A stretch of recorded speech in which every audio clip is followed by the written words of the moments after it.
This case against Joe Biden, the allegations by Miss Tara Reade of sexual impropriety, in fact, a sexual assault against her, allegations against now de facto Democrat nominee Joe Biden are getting serious. I will say, as I've always said, because unlike liberals, I am principled and I mean it, Joe Biden is entitled to the presumption of innocence like anyone else until the evidence proves beyond reasonable doubt, if it turns into a criminal trial, that he is in fact guilty. I'm not sure it'll get that far. I'm simply suggesting to you, I believe in the rule of law. I believe everyone, no matter what they say, is not the way a constitutional republic and a legal system works. I said this during Kavanaugh. I'll say it now. I will say it till the end of time, regardless of your party affiliation. We don't believe everyone. We believe evidence. Having said that, people have various motives for claiming people did things to them, whether it's sexual harassment charges or otherwise. Some are genuine. Unfortunately, some are not. I don't know Miss Reade's motives. All I'm suggesting to you is the evidence Miss Reade has is far more significant than the evidence Dr. Christine Blasey Ford had against Brett Kavanaugh, which was none. Christine Blasey Ford, when she alleged Brett Kavanaugh sexually assaulted her, had anti-evidence. The evidence she suggested she had, that her friends had witnessed this activity, when they went and interviewed the friends said they had no idea what she was talking about. In other words, she did not have evidence. She had anti-evidence. Miss Reade, alleging a sexual assault by Democratic de facto nominee Joe Biden, former vice president, has actual evidence.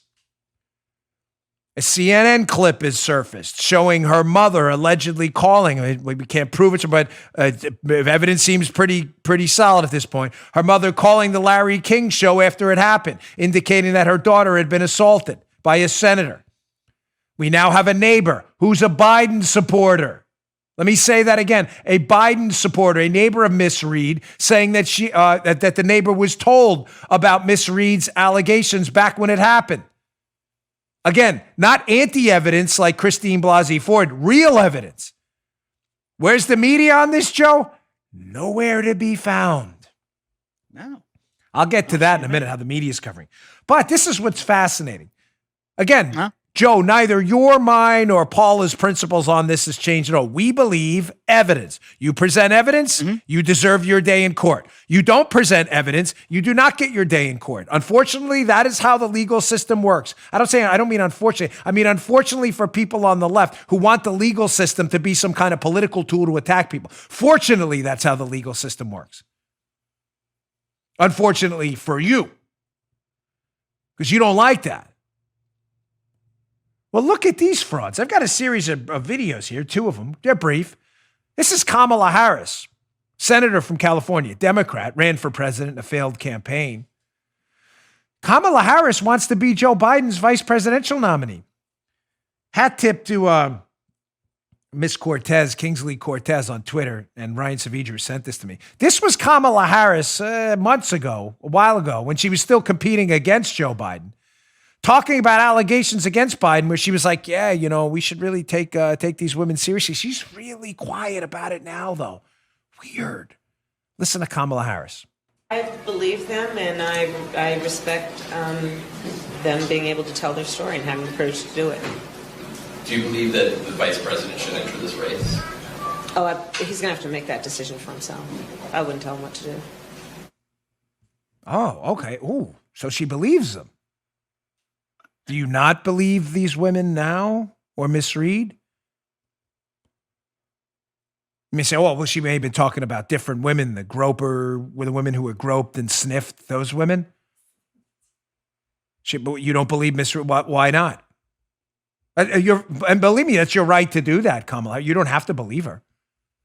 You may say, oh, listen, she is a lawyer, Kamala Harris. I'm assuming a competent one. She may say, I've evaluated the evidence and I don't believe Miss Reade's telling the truth. Well, come out and say it. Where are you? Where are you, Kamala Harris? What about Mazie Hirono? Hat tip Paula for this one. Paula was like, you remember Mazie Hirono from Hawaii with that, when the Kavanaugh allegations came out? Remember Mazie Hirono, Democrat senator from right, usually pretty clueless? She came out, stop up, man. Stop up. Kavanaugh, we got to go get him. No evidence. Again, the only people who produced evidence against Kavanaugh produced anti-evidence, evidence that their case wasn't legit. No one ever produced real, actual evidence like Miss Reed, the phone call to CNN and the neighbor. But here was Mazie Hirono. She was brave back then, Joe. Mazie Hirono, conspicuously quiet now, hasn't commented about this at all. Crazy. Check this out. Guess who's perpetuating all of these kinds of actions? It's the men in this country. And I just want to say to the men in this country, just shut up and step up. Do the right thing for a change.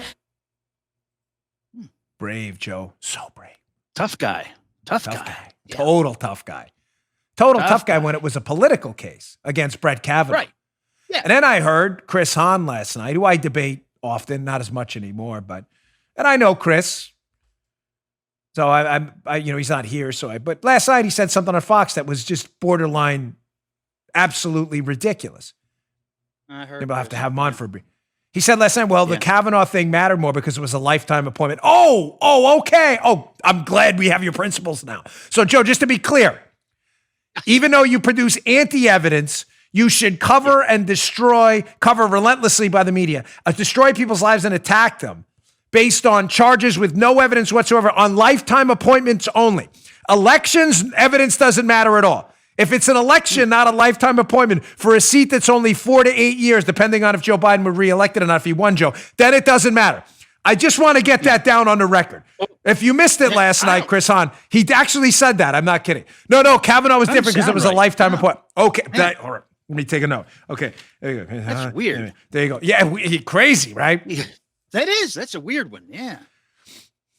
As long as we know your principles. I just want to check because I guarantee you if a Democrat were to win the presidency, God forbid, and they nominate someone for the Supreme Court and these allegations come up for another lifetime appointment on the Supreme Court, that principle will change to a big, no. I didn't mean for lifetime appointment. I meant only Republican nominees for a lifetime appointment. Come on, man. Yeah. All right. Chris, seriously? I know you. Come on, guy. I mean, seriously. That was that was so tragically stupid. I was ashamed when you said it. I thought you used to argue somewhat on principle. Come on, give me a break.